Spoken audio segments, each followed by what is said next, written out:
Salmo 126, comentário bíblico expositivo, Warren W. Wiersbe. Alguns estudiosos associam este salmo ao livramento repentino de Jerusalém do cerco assírio durante o reinado de Ezequias, Isaías capítulo 36 ao capítulo 37. Porém, o verbo hebraico traduzido por restaurar nos versículos 1 e 4 também é usado para descrever a volta dos judeus de seu exílio na Babilônia. Esdras 2:1, Neemias 7:6, Isaías 10:22, Jeremias 22:10. Ciro publicou o seu decreto em 537 a.C., fato profetizado por Isaías em Isaías 44:24 a Isaías 45:7. Esse mesmo profeta pronunciou a alegria do povo por ocasião de sua libertação. Isaías 48:20, Isaías 49, do 8 ao 13, Isaías 51:11, Isaías 54:1, Isaías 55, do 10 ao 12. E testemunhou desse acontecimento às outras nações. Isaías 43, do 10 ao 21, Isaías 44:8, Isaías 44:23, Isaías 52, do 7 ao 10. Porém, de volta à sua terra, a alegria dos exilados começou a desaparecer, pois nem sempre as coisas são fáceis quando estamos recomeçando depois de um tempo de disciplina. Mas a vida transcorre de tal modo que somos levados a recomeçar com frequência, e o Senhor nos ajuda provendo ânimo especial. Primeiro, dentro de nós, a alegria da liberdade, Salmo 126, do 1 ao 3. A geração de israelitas que conquistaram a terra prometida permaneceu fiel ao Senhor, como também o fez a geração seguinte. Porém, a terceira geração rompeu a aliança e se entregou à idolatria. Juízes 2, do 7 ao 23. Deus castigou seu povo na terra, permitindo que 7 nações invadissem, saqueassem e destruíssem o território de Israel. Quando a rebelião do povo tornou-se tão grande a ponto de contaminar a própria terra, Deus os levou para fora da terra, para um exílio de 70 anos na Babilônia. Então, foram libertos e mal podiam crer no que estava acontecendo. Sem dúvida, sabiam que tanto Isaías quanto Jeremias haviam prometido um segundo êxodo. Mas era bom demais para ser verdade. Durante os longos anos de espera, haviam sonhado voltar para casa, e esse sonho havia se realizado. Em sua graça, Deus os havia perdoado, Isaías 40:1, 2, Isaías 44, 21, 22, de modo que podiam recomeçar. Na Babilônia, os judeus tinham perdido seus cânticos. Salmo 137, versículo 1 ao 5. Mas agora estavam gritando, rindo e cantando. Que testemunho maravilhoso da fidelidade de Deus em cumprir suas promessas. As nações vizinhas, algumas das quais odiavam Israel, ficaram atônitas com esse acontecimento e confessaram publicamente que o Deus de Israel havia feito grandes coisas por seu povo. Os judeus responderam que, de fato, Deus havia feito grandes coisas por eles e deram glória ao Senhor. Se você é capaz de explicar o que está acontecendo, então não é obra de Deus, Dr. Bob Cook. Outros indivíduos aparecem nas Escrituras confessando a grandeza de Deus. Moisés, Deuteronômio 10, 21, Jó 5, 8 e 9, Samuel, 1 Samuel 12, 24, Davi, 2 Samuel 7, 21, 23 e o profeta Joel, em Joel 2, 21. Maria, em Lucas 1, 49, o endemoniado anônimo que Jesus curou, Lucas 8, 39. Essa deve ser a confissão de todos os cristãos em todas as igrejas. 2. A nosso redor, a promessa de vida, Salmo 126, versículo 4.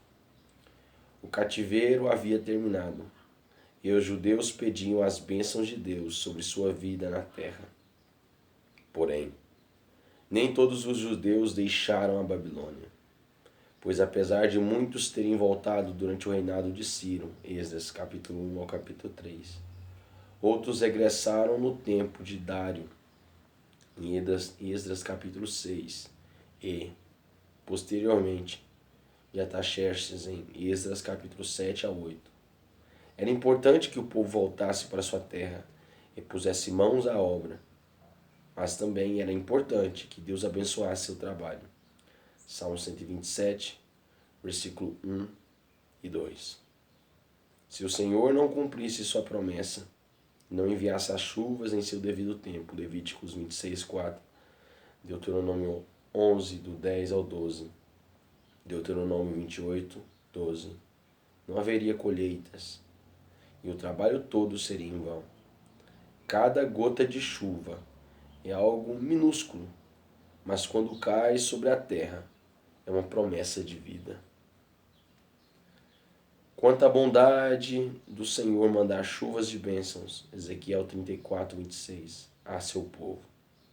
Como é importante que o povo de Deus ore e peça suas bênçãos e se prepare para recebê-las, 2 Crônicas 7, 14, Malaquias 3, do 8 ao 12. Nas Escrituras, a água potável é uma figura do Espírito de Deus e do vigor restaurador que concede àqueles que o buscam. João 7, 37 e 38. 3. Diante de nós o desafio do trabalho. Salmo 126, versículo 5. 6. A fé sem obras é morta. Tiago capítulo 2, versículo 26. De modo que, depois de termos louvado a Deus e orado, devemos arregaçar as mangas, pois o trabalho é uma bênção, não uma maldição. Deus incumbiu nossos primeiros antepassados de trabalhar no jardim, antes mesmo de o pecado entrar na humanidade. Gênesis capítulo 2, versículo 15. Nas Escrituras, as pessoas que Deus comissionou para tarefas específicas estavam ocupadas quando ele as chamou. Moisés cuidava de ovelhas. Êxodo capítulo 3. Gideão debulhava o trigo. Juízes capítulo 6. Davi cuidava do rebanho da família. 1 Samuel capítulo 16. Neemias servia o rei. Neemias capítulo 1. Pedro, André, Tiago e João trabalhavam em seu negócio de pesca. Lucas capítulo 5, do versículo 1 ao 11. E Mateus estava na coletoria de impostos, cobrando os impostos em Mateus 9, 9. O remanescente que regressou havia passado por fases difíceis. Ageu 1, do 9 ao 11. Mas Deus prometeu que enviaria as chuvas e as colheitas. Ageu 2, do 15 ao 19. Se esse povo fosse fiel às estipulações da aliança, Deus certamente cumpriria suas promessas. Os grãos que o lavrador semeava poderiam ter sido usados para fazer pães para sua família e, portanto, não é de se surpreender que chorasse enquanto trabalhava. Naquela época, muitas vezes as lágrimas e o regozijo andavam juntos. Esdras 3, do 8 ao 13, Esdras 6, 16, Esdras 6, 22. Mas o lavrador confiava que o Senhor multiplicaria os grãos, de modo que houvesse o suficiente para os pães de sua família e também para semear a lavoura seguinte, 2 Coríntios 9, 10, 11. Em sua aliança, Deus prometeu alimentação adequada ao povo, Deuteronômio 28, do 1 ao 14, de modo que o semeador reivindicava essa promessa. É agradável ao Senhor que reguemos a semente da palavra com nossas lágrimas. Não podemos colher sem antes haver semeado, e a semente deve ser regada com lágrimas e orações.